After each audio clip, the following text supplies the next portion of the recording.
Dari penglihatan spiritual, apakah Gunung Semeru tidak memiliki potensi letusan besar?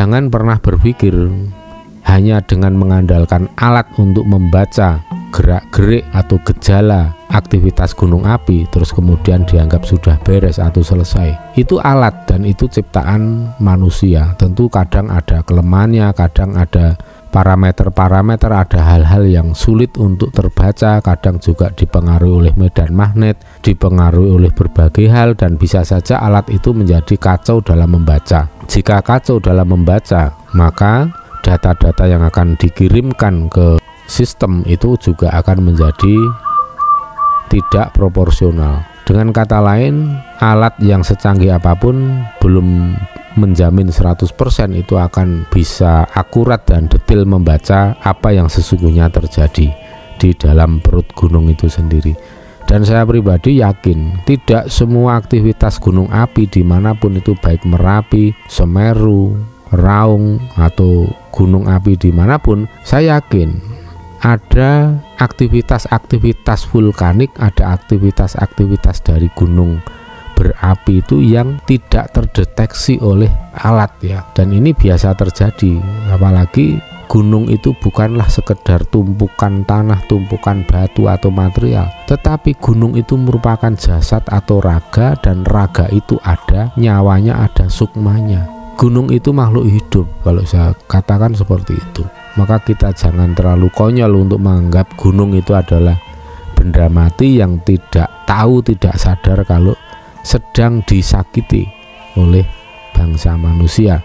Maka tentunya dengan cara menghormati gunung, memelihara lingkungan alam ya, tidak merusak lingkungan sekitar gunung itu merupakan bentuk kasih sayang. Dan siapapun yang bisa memberikan kasih sayang kepada gunung maka akan mendapatkan kemuliaan dan kesejahteraan. Ini sudah menjadi hukum alam. Dan sebaliknya, siapa yang mencelakai, yang merusak alam, yang merusak gunung, tentu akan ada akibatnya, akan ada karmanya. Dan kita harus menyadari bahwa semakin tinggi mendekati puncak gunung itu merupakan area di mana menjadi tempat tinggal entitas gaib yang luhur. Maka sebaiknya bangsa manusia ini tahu diri, jangan bertempat tinggal mendekati kawah gunung api. Ada baiknya juga pemerintah melakukan suatu pemetaan ya, di mana batas-batas wilayah yang tidak boleh dihuni oleh warga masyarakat, dan di mana tempat-tempat atau lokasi yang sebaiknya dijadikan hutan taman nasional. Dan ini akan akurat apabila pemerintah memperhatikan kearifan lokal dan sisi spiritual. Tanpa kedua hal itu, maka pemetaan-pemetaan seperti itu tentunya masih akan banyak distorsi, akan masih banyak kekurangan ya, masih jauh dari kesempurnaan. Oleh sebab itu sangat penting, sangat perlu dilakukan upaya pemetaan seperti itu dengan pendekatan melalui berbagai pendekatan, di antaranya ya pendekatan sains dan teknologi, pendekatan ilmiah, disiplin ilmu, pendekatan sosial budaya, sosial kultural, pendekatan spiritual. Jadi kalau semua pendekatan itu digunakan, maka lebih banyak parameter yang digunakan untuk mapping, untuk pemetaan, maka hasilnya juga akan jauh lebih bagus. Kemudian Sayang Pasopati juga ngendiko ya, beliau juga berkata, menyampaikan kemarin pada saya bahwa kami yang tinggal di Jogja ini masih beruntung karena ada Ki Ageng Mangir Wonoboyo yang selalu rutin untuk menggugurkan material-material vulkanik itu setiap saat itu ya, dengan tujuan supaya Merapi itu terus mengeluarkan material vulkanik yang berguna untuk mengurangi tekanan-tekanan ya. Walaupun demikian bukan berarti akan menghilangkan letusan yang mungkin akan terjadi, tetapi setidaknya ini bisa mengurangi volume letusan, bisa mengurangi dampak atau risiko. Ya, ini maka saya juga sampaikan terima kasih sekali pada Ki Ageng Mangir Wonoboyo yang selalu melindungi warga masyarakat sekitar Gunung Merapi. Ya, mungkin diantaranya warga yang terlindungi itu juga mungkin tidak percaya, maka saya di sini mewakili menghaturkan maaf dan menyampaikan terima kasih yang setinggi-tingginya untuk Ki Ageng Mangir Wonoboyo. Namun untuk kondisi di Gunung Semeru sendiri ya memang Ki Ageng Mangir tidak kersa untuk menggarap di sana karena kan memang sudah ada entitas luhur sekelas setinggi Sang Hyang Pasopati. Jadi udah lain halnya dengan Gunung Kelut atau gunung yang lain, malah Ki Ageng Mangir kersa untuk menjaga ya.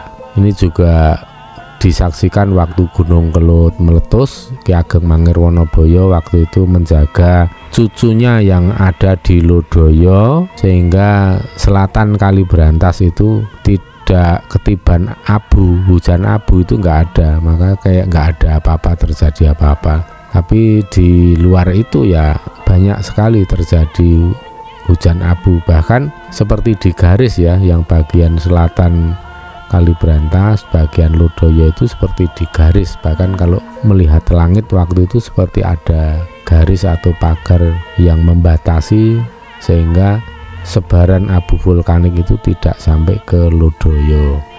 Nah, di situ memang anak-anak yang saya sarankan untuk memasang janur kuning di rumah masing-masing ternyata cukup memperhatikan apa yang saya sarankan dan dilaksanakan sehingga ya dampak dan hasilnya yang positif bisa dirasakan. Nah, untuk kasus Gunung Semeru ini sendiri memang lain ya. Untuk data letusan Gunung Semeru ini sejak 1818 hingga sekarang itu tidak ada catatan Gunung Semeru meletus besar, dan dilihat tipikalnya letusan itu vulkanian, strombolian, dan ya begitu-begitu saja lah, intens, keluar gas terus menerus ya, 1 jam bisa 4 kali keluar letupan gas, itu sudah biasa.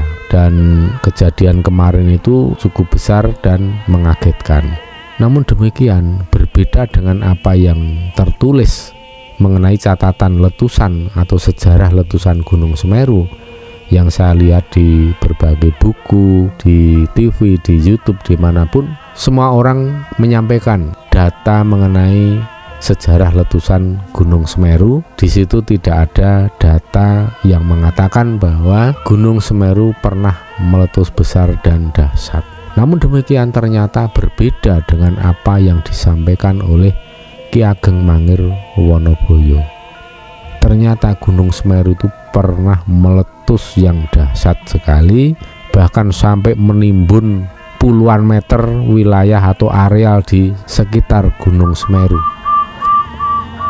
Tapi mungkin pada saat itu memang sekitar Semeru itu tidak dihuni oleh bangsa manusia ya. Jadi catatan-catatan kurban itu mungkin juga sangat minim. Bisa dikatakan kejadian itu tidak disadari oleh orang-orang yang hidup di Pulau Jawa, karena memang pada tahun 1818 itu kan alat komunikasi masih terbatas sekali, sehingga jika terjadi letusan seperti itu ya mungkin hanya diketahui oleh warga yang jauh dari gunung, yang masih bisa melihat Gunung Semeru dengan jarak yang cukup jauh sehingga tidak tahu betul apa yang sesungguhnya terjadi.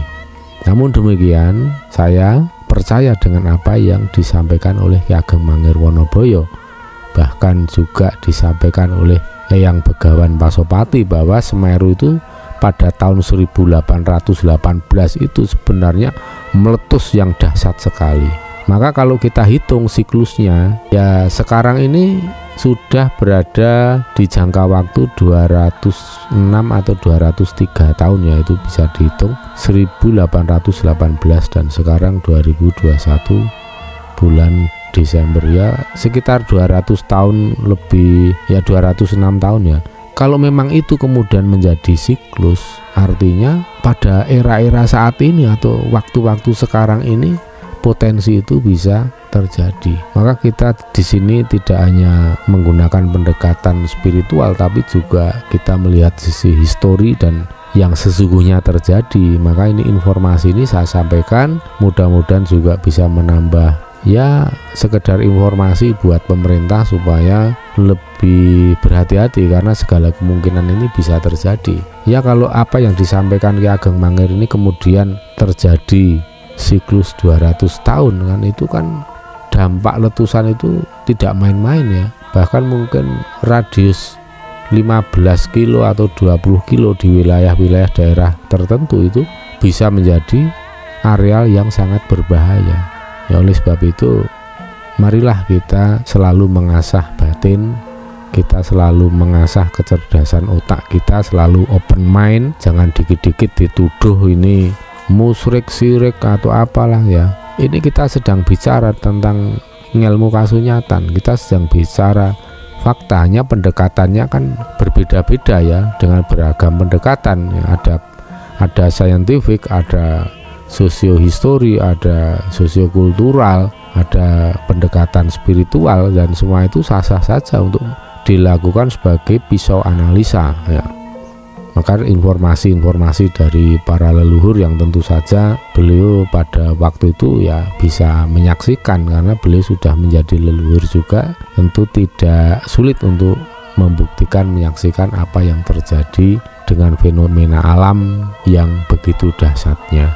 Ya sebenarnya keterangan ini bisa dibuktikan apabila dilakukan penelitian secara morfologi gunung, kemudian penelitian yang dilakukan oleh para geolog untuk meneliti lapisan-lapisan material vulkanik yang berada di sekitar Gunung Semeru dengan radius sekian puluh kilo dari gunung. Itu sebenarnya bisa untuk membuka rahasia sebenarnya sedahsyat apa sih letusan Semeru yang pernah terjadi di waktu yang lampau ya. Itu pasti akan ketahuan temu. Cuman saya yakin itu, saya kira belum diadakan penelitian secara intensif untuk ke arah sana, karena data-data yang digunakan saat ini ya data yang sederhana, yang berdasarkan informasi yang sederhana pula. Pokoknya terjadi letusan pada tahun 1818 dan tidak ada catatan ya di situ. Keterangan dari referensi itu, literasi itu ya memang mengatakan demikian, tidak ada catatan mengenai